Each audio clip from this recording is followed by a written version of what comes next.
Hello दोस्तों, कैसे हैं आप सभी लोग। अच्छे होंगे, खुशहाल होंगे और एचपी टेट की तैयारी जोरों शोरों से कर रहे होंगे। तो दोस्तों ये कर रहे हैं हम प्रीवियस ईयर क्वेश्चन पेपर की सीरीज, जिसमें हम अभी नॉन मेडिकल के पेपर कर रहे हैं जो सबके लिए इंपॉर्टेंट है। अगर आप आर्ट्स वाले हैं या हिंदी वाले हैं, किसी भी सब्जेक्ट के टेट की तैयारी कर रहे हैं तो ये आपके लिए भी यूजफुल है, क्योंकि क्वेश्चन अरे परे जाते हैं। इसके क्वेश्चन वहाँ कभी रिपीट हो जाते हैं, कभी उसके क्वेश्चन यहाँ रिपीट हो जाते हैं, तो आपके लिए भी इंपॉर्टेंट है। और ये पेपर है हमारे पास 2017 का नॉन मेडिकल का। इससे पहले हमने 2023 से लेकर 2018 तक के पेपर हम कर चुके हैं। 2017 का 2016, 2015, 2014, 2013 तक के कोर्स पेपर आएंगे। चलते हैं दोस्तों, और मैं आपको एक बात बता दूं कि 2023 से 2019 तक आपके 2019 के बाद आपके 2 पेपर होने लगे थे साल में, और 2019, 2020, 2021 इनमें सब में 2-2 पेपर हुए, 22, 23। परंतु 2019 से पहले 2018, 17, 16, 15 इनमें एक एक पेपर होता था सिर्फ। ठीक है, तो चलते हैं पहले क्वेश्चन की ओर। The formula for calculating intelligence quotient is, IQ का फॉर्मूला क्या है कैलकुलेट करने का? MA/CA इंटू 100, मतलब mental age divide by chronical age, ठीक है, इंटू 100। ये होता है इसका फॉर्मूला। ये आप सभी को पता होना चाहिए, क्योंकि क्वेश्चन आपको पेपर में और इस तरीके से भी आता है कि किसी बच्चे का मेंटल जो लेवल है वो 100 है, क्रोनोलॉजिकल एज मतलब मेंटल एज 7 है, क्रोनोलॉजिकल एज 7 है, तो बताइए कि उसकी इंटेलिजेंट क्वोशिएंट कितना है। ठीक है, तो ऐसे तरीके के क्वेश्चन भी आते हैं, तो आपको ये फार्मूला पता होना चाहिए। तो फार्मूला क्या है? Mental age divide by chronological as into 100। अगला क्वेश्चन देखते हैं। अकॉर्डिंग टू पियाजे इगोसेंट्रिक इज, तो पियाजे के अनुसार इगोसेंट्रिक क्या था? Environment is centre of knowledge, child is the centre of word and everything revolve around him, sensory motor stage या none of the. देखो, जो पियाजे थे उनके साथ अनुसार ईगो सेंटर क्या था कि child is centre of word and everything revolve around him. Hindi में बोले कि बच्चा सोचता है कि वही सेंटर में है इस दुनिया के, और उसी के अराउंड दुनिया घूमती है। मतलब वो अपने को ही सेंटर में समझता है, वो अपने को ही सब कुछ समझता है। ठीक है, ये होता है इसका बी। और ईगो सेंट्रिक को ही आगे वाइगॉस्की ने क्या बोला था? वाइगॉस्की ने बोला था ईगो सेंटर को क्या है कि गाइड करने के लिए यूज होती है। According to RTE Act, admission of child to a particular class is on the basis of ability of child, age of child, social economic status of child, education of parents। तो as of child, ठीक है, क्या as of child की as of child. अब जो नई education policy आई है उसमें भी बोला है कि 6 साल से पहले बच्चे को फर्स्ट क्लास में एडमिशन नहीं मिलेगी, 6 साल का होगा तभी बच्चे को एडमिशन मिलेगी। तो RTE एक्ट में भी यही बोला था एज के हिसाब से। Concrete operational stage of cognitive development cover about 2 से 7 ईयर। तो दोस्त बर्थ टू 7 to 11, 12 to 15। तो दोस्तों इसका आंसर होगा जो कंक्रीट ऑपरेशनल स्टेज है, ये पियाजे की 3rd स्टेज है। ठीक है, फर्स्ट स्टेज है सेंसरी मोटर, सेकंड स्टेज है प्री ऑपरेशन, थर्ड स्टेज है कंक्रीट, और फोर्थ है फॉर्मल ऑपरेशन। तो इसका होगा जो कंक्रीट है एज होती है वो होती है 7 से 11 तक। प्री सेंसरी मोटर स्टेज होती है 0 से 2, प्री ऑपरेशन होती है 2 से 6, कंक्रीट ऑपरेशन होती है 7 से 11, और जो फॉर्मल स्टेज होती है वो होती है 12 से आगे तक। ठीक है, लाइफ लॉन्ग।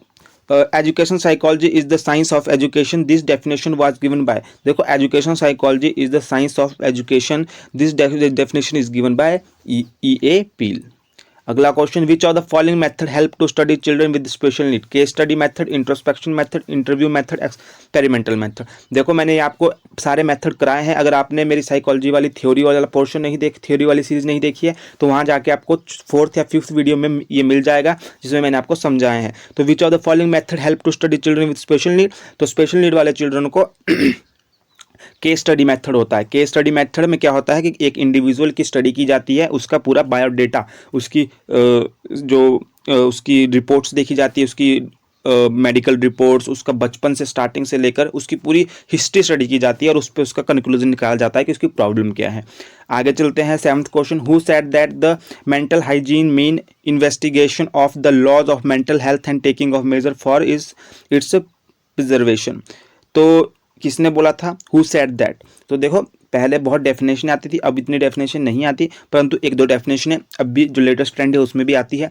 तो ये बोला था ड्रेवर ने। अगला क्वेश्चन देखते हैं। Senses are the gateway of knowledge was emphasized by, emphasize किसने किया था कि senses are the gateway of knowledge? तो ये किया था रूसो ने। Option D. Learning is the process. ये जो क्वेश्चन है ना, आप अपने पास लिख लीजिए। इस तरीके के क्वेश्चन क्या होते हैं, पेपर में रोक के, वीडियो रोक के लिख लीजिए, क्योंकि इस तरह के क्वेश्चन, ये क्वेश्चन इसी पेपर में आया होगा, आपको कहीं नहीं मिलेगा। कुछ क्वेश्चन ऐसे होते हैं जो एक ही पेपर में एक ही बार आते हैं, ना आपने उससे रिलेटेड कॉन्सेप्ट पढ़ा होता है ज़्यादा, ठीक है। तो इनको आप नोट कर लीजिएगा अपने पास। पेपर, प्रीवियस ईयर पेपर करने का यही एक फ़ायदा है कि आप क्या, जो क्वेश्चन आपको लगते हैं कि साला कहीं से भी आ जा रहे हैं, उन्हें अपने पास नोट कर लीजिए, एक बार पेपर में जाने से पहले पढ़ लीजिएगा। तो इन क्वेश्चनों को नोट कर लीजिए। Learning is the process of progressive dash adaptation. तो लर्निंग किसकी एडेप्शन है, मैं बहुत बार क्वेश्चन करा चुका हूँ, बिहेवियर की एडेप्शन है। किसकी है, बिहेवियर की adaptation, answer B.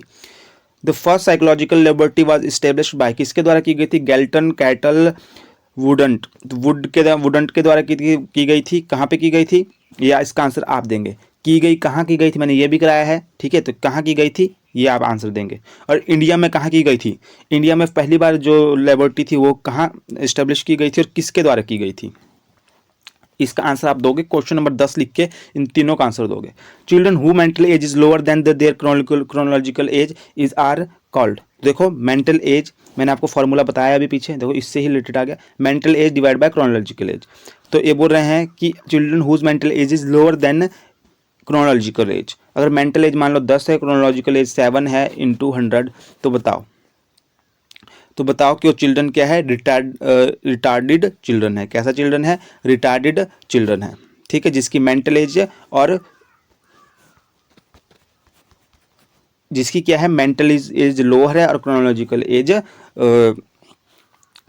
Chronological age से कम है। देखो मेंटल एज होती है कि जो आपकी मेंटल एज होती है, ठीक है, जो आपका अभी मेंटल एज है, मतलब जैसे कि अगर आप मान लीजिए आप 10 साल के हैं, ठीक है, आप क्या है 10 साल के हैं, ठीक है, अगर आप अभी 10 साल के हैं, वो होती है आपकी क्रोनोलॉजिकल एज, ठीक है, वो है क्रोनोलॉजिकल एज। और आपकी जो, अगर आपका बिहेवियर अभी 5 साल के बच्चे का है, तो वो क्या है, मेंटल एज, कि आपका मेंटल 5 साल के बच्चे की तरह सोचता है, जो दिमाग है। Not being able to recognise word in which kind of learning disability. अगर आप शब्दों को पहचान नहीं कर पा रहे हैं तो उसे बोलते हैं डायस्लेक्सिया। क्या बोलते हैं, डायस्लेक्सिया। अकॉर्डिंग टू डायग्राफिया होता है लिखने से रिलेटेड, डाइकैलकुलिया होता है मैथमेटिक्स से रिलेटेड, मैथ से related. According to Freud the aggressive behaviour is related to. Aggressive behaviour किससे रिलेटेड होता है, 100 बार बोलूंगा, 10 बार बोलूंगा, जो according to Freud aggressive behaviour related होता है फ्रस्ट्रेशन से। Who is the founder of playway method. Playway method के जो फाउंडर है वो है Froebel. Which of the following is the most essential component of experimentation. तो मोस्ट क्या होता है, कंट्रोल कंडीशन। ये मैं आपको 100 बार क्वेश्चन करा चुका हूँ कि ये उसी से ही है जो मैंने आपको मेथड कराया है 4th वीडियो या 5th वीडियो में। Which of the following most essential component of experimentation, वो है control condition. Who said infancy is the ideal period of learning. किसने कहा था कि इन्फेंसी आइडल पीरियड है लर्निंग के लिए, वैलेंटाइन ने क्या कहा था, किसने कहा था दोस्तों, वैलेंटाइन ने कहा था। बार बार इस क्वेश्चन को अपने पास नोट कर लीजिए, क्योंकि ये क्वेश्चन अब आपको कहीं नहीं मिलेगा, आगे ना पीछे। A child academic achievement is less than 70, the child is. अगर बच्चे की एकेडमिक अचीवमेंट 70 से कम है तो वो क्या है, बैकवर्ड चाइल्ड। क्या है, बैकवर्ड चाइल्ड। आगे चलते हैं। Which among the following need are higher order need. Safety need, belongingness and love, self esteem need है, साइकोलॉजिकल नीड। तो इनमें से बोल रहा है हायर ऑर्डर नीड बोल रहा है, तो हायर ऑर्डर नीड है सेल्फ स्टीम नीड, ठीक है। Identical element theory of transfers of learning was given by. तो identical element theory of transfers was किसने गिवन की थी, थॉर्नडाइक ने गिवन की थी। किसने दी थी, थॉर्नडाइक ने दी थी। मैंने आपको ये थ्योरी पोर्शन में कराया है। Kohs block design test is, Kohs का ब्लॉक डिज़ाइन जो टेस्ट है वो कैसा है, इंडिविजुअल टेस्ट है, इंडिविजुअल परफॉर्मेंस टेस्ट है, ग्रुप वर्बल टेस्ट है, ग्रुप नॉन वर्बल टेस्ट है। तो दोस्तों इसका आंसर होगा option B, individual performance test. अगला क्वेश्चन की तरफ बढ़ते हैं। Latent learning refer to the. Latent learning किसके लिए रेफर की जाती है, learning which remain dormant for some time, immediate learning, situation specific learning, none of the above. तो जल्दी से इसका आंसर दे दीजिएगा। इसका आंसर होगा दोस्तों option A, learning which remain dormant for some time, ठीक है। अगर आपको लगता है किसी क्वेश्चन में आपका ऑब्जेक्शन है तो आप मेरे को कमेंट बॉक्स में कर सकते हैं ऑब्जेक्शन उसका, मैं आपको उसका बताऊंगा कि रीज़न क्या है, ठीक है। Which is the mean and standard. देखो ये मैथ का क्वेश्चन यहाँ मिक्स हो गया है, इसे आप कैंसिल कर सकते हैं। Anything that elite a response without prior learning is. देखो, anything that elicit a response without prior learning is conditioning stimulus, positive reinforcement, unconditional stimulus, negative reinforcement। तो वो क्या होगा दोस्तों, वो होगा अनकंडीशनल स्टिमुलस। मैंने ये थ्योरी में आपको कराया है। अगर आपने थ्योरी पोर्शन नहीं देखी तो बार बार बोलूँगा, एक बार देखिएगा, बहुत आपको आइडिया लगेगा उससे। मोटिवेशन क्या है, जनरल ट्रेट है, स्पेसिफिक ट्रेट है, डिज़ायर है, particular condition of an individual है। तो लर्निंग क्या है, अ डिज़ायर। मोटिवेशन क्या है, एक डिज़ायर है। तो मैथ का क्वेश्चन फिर से पता नहीं बीच में कहाँ डाल दिया है।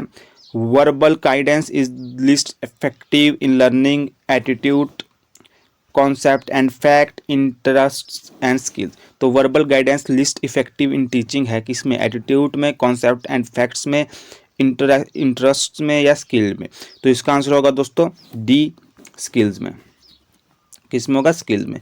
Backward children process education attainment less than their peers, education attainment below their own ability, mental retardedness, none of the।